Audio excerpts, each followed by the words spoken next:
Hi everyone, my name is Karen. This is my channel Rather Be Reading, and today I'm bringing to you a 5-star TBR predictions wrap up.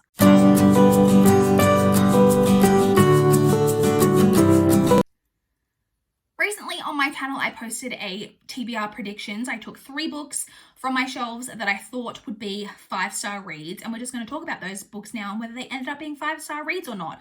So I'm going to talk about these in the order kind of how I rated them. So the first book that we had on that TBR predictions was Everything I Never Told You by Celeste Ng. Winnie is very fascinated about whether or not I gave this 5 stars. Hi, sweetheart. Can we get down? Don't... Honey, you gotta sit or no, you can't have your butthole on camera. This is not that type of channel. This is a more literary fiction with kind of a mystery bent. We're following a mixed race Chinese American family in the 70s in a suburb in Ohio when their middle daughter Lydia is found dead floating in the local lake or pond of some kind, the local lake.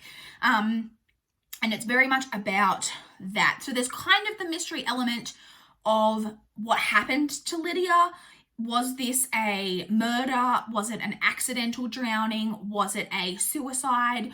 There's kind of that, but the main focus of it is really just on how this death affects the family. You've got the mother and the father, and then her older brother and her younger sister. Lydia was 17, I think, at the time of her death, and she was very much kind of the favorite child in the family.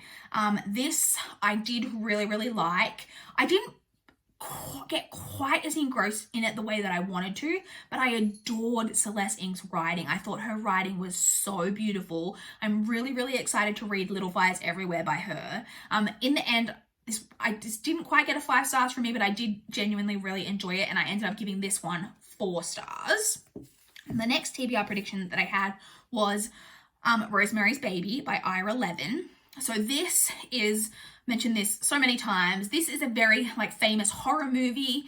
The movie was based on the book, and I had seen the movie a lot. It's one of my favorite horror movies. I really adore the movie of Rosemary's Baby. But I'd never read the book. And so I finally read it. It's very short. And I was very excited because the movie is a 5-star movie for me. The book, so this is about a woman and her husband who move into this new apartment in this quite prestigious apartment building. The book is, you can see how the sun's on the book. It's doing that thing where it's putting a flash of light across the wall, and Winnie has just noticed it and is now going crazy on the other side of the room because there's light flat and she can't figure out what it is. So much entertainment. They move into this new prestigious apartment building where a lot of mysterious things have happened, though. There's been a lot of suicides, some weird murders. There's a lot of weird stuff in this building's history. They move into the building, and I don't want to tell you too much about from that because it's not super long, but it's basically about that story. I will say trigger warnings for rape in this, but this book is just so fun. It's just really fun horror. This is a very, very close, the movie is a very close adaptation of this. But if you have seen the movie and haven't read the book, I recommend it. Or even if you're just interested in kind of that plot, I would check it out because this is such an enjoyable read. But I didn't end up giving it 5 stars. I didn't love it quite as much as the movie, but I did end up giving this one 4 stars as well. And then the final 5-star TBR prediction that I had was Only Ever Yours by Louise O'Neill. This one's difficult to fully talk about. So I had this on my predictions because I had previously read Only Ever Yours by Louise O'Neill, which was my favorite book of last year and definitely a huge 5-star read for me. This is a kind of it's a dystopian kind of about the world has now been brought to a place where women are not born, they are produced. And they are raised, the women are specifically raised in these schools where they are raised to be kind of ideal women to be chosen by men. And they either are going to end up being a companion or a concubine. And the companion is the wife and the person who has the wife and mother of the men of society. to go and have more sons for the men because girls aren't born anymore, or to be a concubine, basically, like either to be a specific like mistress for a specific man, or to just be, or to work in like pleasure houses, things like that.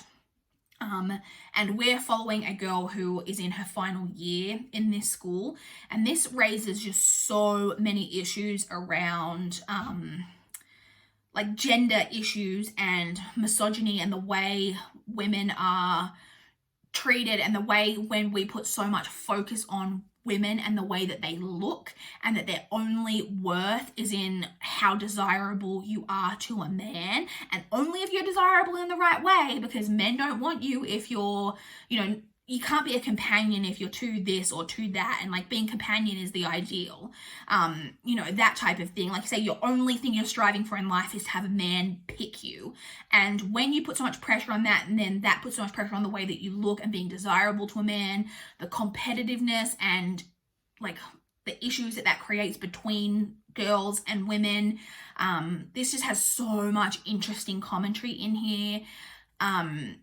Trigger warnings in this for anything around what I just said, but also around kind of trigger warnings for suicide, but also trigger warnings for definitely like eating disorders and disordered thinking around food and diet. There's a lot of like issues around that in here.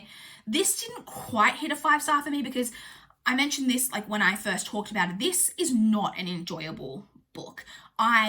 In like the way of just pure enjoyment level, I found all the commentary in here super interesting. I thought it was an incredibly well done book, but I didn't enjoy myself while I was reading it, if that makes sense. So this didn't quite hit a 5-star either, but I did end up giving this a 4.5 stars. So none of these were quite 5 stars, but we had 2 4 stars and a 4.5 star. Honestly, that's pretty good because as we know here on my channel, I am super stingy with my 5-star ratings. And I have been pretty good with, even though I think I've only had 1 or 2 of my predictions over the course of these previous videos end up being 5 stars. I haven't had anything rated lower than I think a 3.75, which is pretty good. So it does tell me that I do have a pretty good idea about what books I am going to really enjoy, which is a good thing. Now, I'm not sure when I will have my next round of predictions up. A couple of reasons. I don't have many books coming up in my like most immediate upcoming TBR that I'm super convinced about. Not that I don't think that I won't like them, but I'm not convinced will be like super well-loved books for me. And I just have also some other videos that I need to get out. Like I need to still do my top 10 of the past 5 years. And once we hit next month, I will have like mid-year videos to get up as well. So it may be a little while until I post my next TBR predictions, but I am excited to do that because I do really like figuring out what books I think will be 5 stars. But I would love to chat with you guys in the comments down below. If you've read any of these books where they're 5 stars for you, or if you guys have books that you're just convinced are going to be 5-star reads for you, I would love to know. Please like this video if you liked it. Please subscribe if you want to see more from my channel. That is all I have for this video today. Bye guys.